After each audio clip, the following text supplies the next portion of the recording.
जय हिंद दोस्तों, स्वागत है हमारे चैनल में। आज हम विविध का जो आधुनिक भारत का हम देख रहे हैं। आज हमारा विविध का कितना है, ये हमारा दूसरा वीडियो है। ठीक है, अब हमारा आखिरी एकदम सीढ़ी चढ़ रहे हैं पूरा हिस्ट्री का, किरण पब्लिकेशन का। बाकी इस बुक का पीडीएफ में दे दिया हूँ, बाकी प्लेलिस्ट भी सारा कुछ डिस्क्रिप्शन में मिल जाएगा। अब पहला वीडियो आप देख लीजिएगा ना। तो आप जैसे ही पूरा देखेंगे टॉपिक वाइज पूरा आपको कंटेंट मिल जाएगा। तो आप जो भी टॉपिक में कन्फ्यूजन है, ऐसा लगता है कि आपको नहीं आ रहा है, तो आप पढ़ लीजिएगा वहाँ से। हम लोग स्टार्ट करते हैं अपने टॉपिक पर। हम लोगों ने यहाँ पर पहला तक देख लिया था ना, इंडियन काउंसिल एक्ट 1861 तक ये सब चीज़ें हम लोगों ने कंप्लीट कर दिया था। अब आगे का देखते हैं। किसने सर्वप्रथम प्रेस सेंसरशिप लागू की थी? तो वेले जली ने की थी। वेले जली ने की थी। कौन भारत में मुसलमानों की उच्च शिक्षा के लिए पथ प्रदर्शक बने थे? तो सर सैयद अहमद खां। ये क्या बने थे भाई? मुसलमानों की उच्च शिक्षा के लिए, मतलब आगे बढ़े थे, सभी लोगों को प्रेरित किए थे मुसलमानों को। आगे देखते हैं हम लोग। हाँ, किसके अंतर्गत भारत में सर्वप्रथम सर्वोच्च न्यायालय की स्थापना हुई थी? तो रेगुलेटिंग एक्ट 1773 का। आपको पता है, जब आप पॉलिटी पढ़ेंगे जब पढ़ेंगे तो पहला ही चैप्टर आ जाता है हिस्टोरिकल बैकग्राउंड, यानी कि पृष्ठभूमि संविधान आ जाता है। तो सबसे पहला आ जाता है क्या? 1773 का रेगुलेटिंग एक्ट। इसमें क्या होता है कि 1773 यहाँ पर है, 1774 में कलकत्ता में सुप्रीम कोर्ट की स्थापना किया जाता है। एक मुख्य न्यायाधीश बनाया जाता है, बाकी 3 अन्य न्यायाधीश बनाए जाते हैं। कहाँ पर? कलकत्ता में।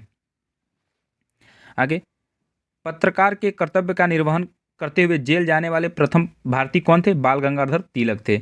स्वतंत्र भारत का अंतिम गवर्नर जनरल कौन था? सी राजगोपालाचारी थे। गोदान, देखो गोदान और गबन दोनों एक ही लेखक की रचनाएं हैं। उनका क्या नाम है? Munshi Premchand.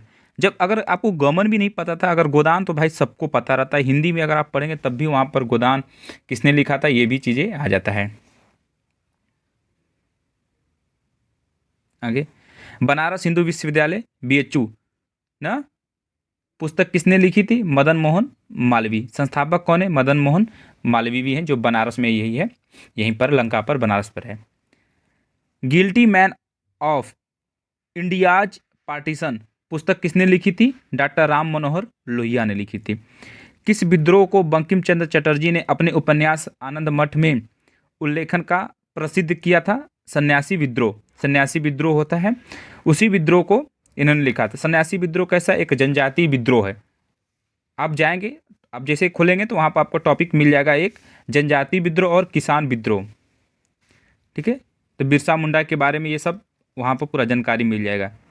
Lectures from कोलंबर to Almora किस एक के अनुभवों पर आधारित है? स्वामी विवेकानंद। मॉन्टेगू चेम्सफोर्ड की रिपोर्ट आधार बनी थी भारत सरकार अधिनियम 1919। देखिए, मॉन्टेगू चेम्सफोर्ड जो अधिनियम आया था 1919 में आया था। मॉन्टेगू कौन था? उसमें सचिव था। कौन थे? सचिव साहब थे। और चेम्सफोर्ड कौन था? भारत का उस समय वायसराय था। वायसराय, ठीक है। 1854 की वुड विज्ञप्ति यानी कि वुड डिस्पैच में अभिव्यक्त शिक्षा का लक्ष्य था तो भारत में पाश्चात्य संस्कृति का विस्तार।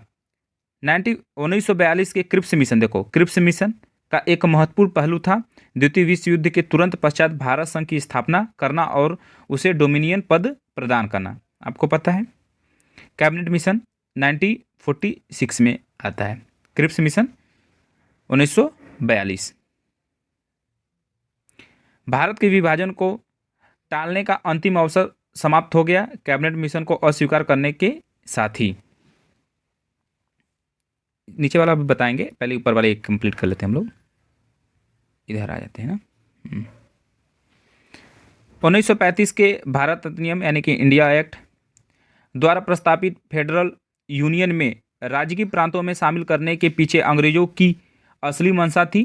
क्या असली मंशा थी? राष्ट्रवादी नेताओं के साम्राज्यवादी विरोधी सिद्धांतों को व्यर्थ करने के लिए रजाओं का इस्तेमाल करना। किसका इस्तेमाल करना? रजाओं का इस्तेमाल करना। गोल्डन थ्रेड होल्ड नामक कविता संग्रह की रचयिता कौन है? सरोजिनी नायडू। कौन सी बुक लिखी थी? Golden thread hold.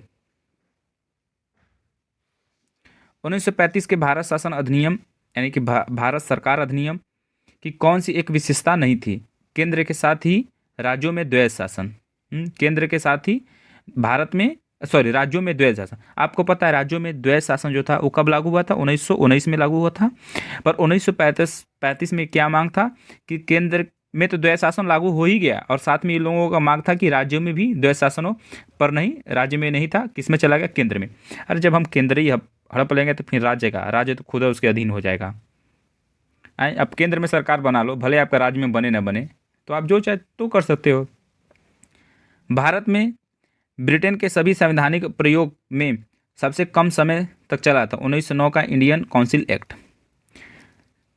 किसका प्रस्ताव मई में आया? किसका प्रस्ताव मुंबई करें मई में आया?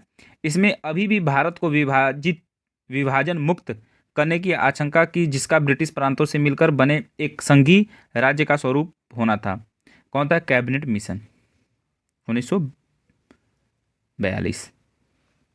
उस समय जब नेपोलियन की शक्ति के सामने यूरोप में साम्राज्य धराधरी हो रहे थे, किस एक गवर्नर जनरल ने भारत में ब्रिटिश पताका फहराया? तो लॉर्ड हेस्टिंग ने।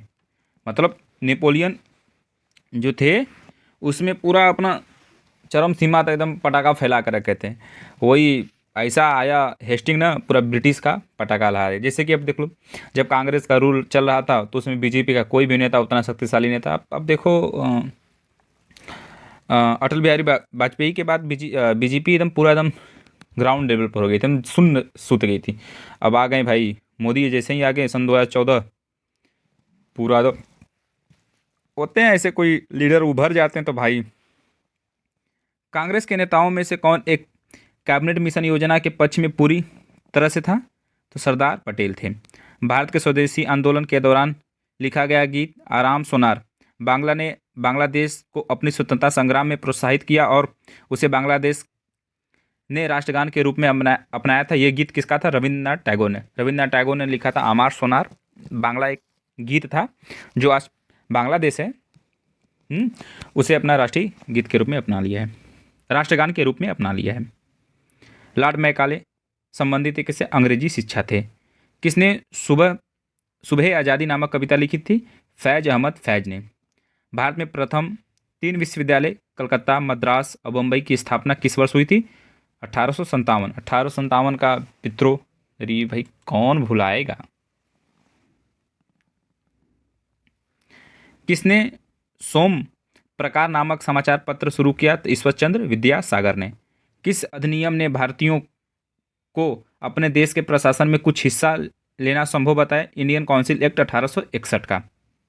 भारतीयों को भी देश में कुछ हिस्सा, अपने ही देश में यार हिस्सा मांगते।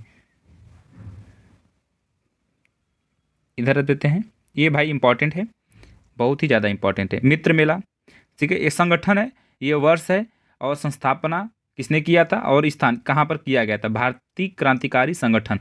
मित्र मेला हो गया, अनुशीलन समिति हो गया, अभिनव भारत हो गया, स्वदेश बांधो समिति हो गया, अनुशीलन समिति हो गया। देखना यहाँ पर अनुशीलन समिति पहला, अनुशीलन समिति दूसरा। स्टार्ट करते हैं मित्र मेला। 1909 में होता है। सावरकर बंधु ने स्थापना करते हैं, कहाँ पर? पूना में। अनुशीलन समिति 1902 कौन करते हैं? ज्ञानेंद्र नाथ बोस। कहाँ पर? मिदनापुर में।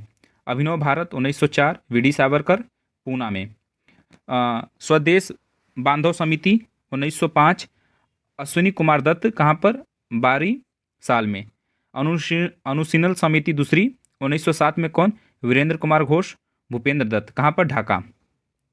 भारतमाला सोसाइटी 1907 अजीत सिंह और अंबा प्रसाद, कहाँ पर? पंजाब में। हिंदुस्तान रिपब्लिक एसोसिएशन 1924 सचिंद्र नाथ सन्याल, कहाँ पर? कानपुर में। नौजवान सभा कहाँ? 1926 कौन? भगत सिंह ने, कहाँ पर? लाहौर में। Hindustan socialist republic association 1928 Chandrashekhar Azad, कहाँ? दिल्ली में। ये आखिरी वाला इंपॉर्टेंट है, मित्र मेला भी इंपॉर्टेंट है। इसके बाद भारतमाला सोसाइटी भी इंपॉर्टेंट है, बाकी सभी इंपॉर्टेंट है भाई, पढ़ लेना। अभी ये देख लेते हैं। इसके बाद 1904 देखो, अब फिर से देखो विदेशों में देखो, एक तो भारत में कौन कौन से क्रांतिकारी संगठन का स्थापना किया गया था, अब विदेश में भी कौन कौन भारतीयों ने विदेश में भी संगठन बनाए थे। तो देखते हैं संगठन संस्थापक और किस देश में हुआ था। 1904 में इंडिया हाउस कौन, श्यामजी कृष्ण वर्मा, कहाँ पर, लंदन में खोले थे। 1906 में अभिनव भारत, वीडी सावरकर, कहाँ पर, लंदन में इसकी स्थापना किए थे। 1907 इंडियन इंडिपेंडेंस लीग, तारकनाथ दास, कहाँ, अमेरिका में। 1913 में गदर पार्टी, देखो गदर पार्टी कौन संस्थापक है, लाला हरदयाल, रामचंद्र व बरकतुल्ला, सैन फ्रांसिस्को, अमेरिका जो है।